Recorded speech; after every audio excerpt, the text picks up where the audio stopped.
سخت دل، زنگ آلود دل، گناہ آلود دل، ٹیڑھے دل اور نہ سوچنے والے دل، مہر لگے ہوئے دل، اندھے دل، ایمان سے محروم اور 9 نمبر پہ متکبر دل جو ہے، اس کے متعلق میں نے آپ کو بتایا کہ ہم کہیں ہمارے دل ان اقسام میں تو نہیں آ رہے جس کی وجہ سے ہمیں حق کی سمجھ ہی نہیں آ رہی۔ اللہ کی محبت کو پانا ہے، اللہ کی محبت کو پانا ہے، دنیا کی محبت کو پانے کے لیے بڑی جستجو کی جاتی ہے،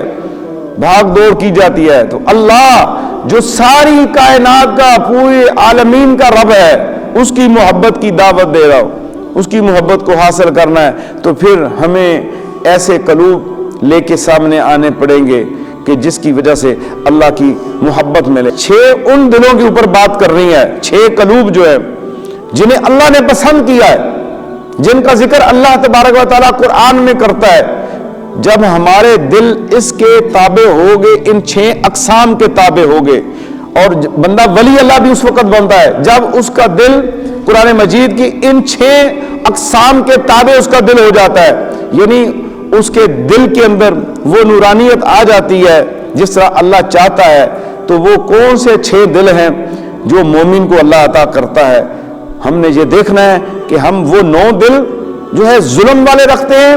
یا وہ 6 دل جن کی اللہ نے تعریف قرآن مجید میں کی ہے وہ ہم رکھتے ہیں۔ اور یقیناً وہی قلوب کامیاب ہیں، تقوی والے ہیں، منور ہیں، دانش مند ہیں، مطمئن ہیں، قلب سلیم والے ہیں، ایمان والے ہیں، جستجو والے ہیں، ذکر والے ہیں، شکر والے ہیں، حمد والے ہیں، اطاعت والے ہیں۔ وہ قلوب، اگر مجھے اور آپ کو وہ قلوب ملے، میرا اور آپ کا دل اس طرح بن گیا، تو پھر اللہ کی محبت ملے گی، پھر اس کی طرف ہماری منزل شروع ہوگی، طلب مولا، فکر مولا، ذکر مولا، اس کے اندر رہنا ہے، اللہ کی جستجو۔ مزید ویڈیوز دیکھنے کے لیے محمدی رونی قافلہ کے آفیشیل چینل کو سبسکرائب کریں اور بیل آئیکن کو پریس کریں۔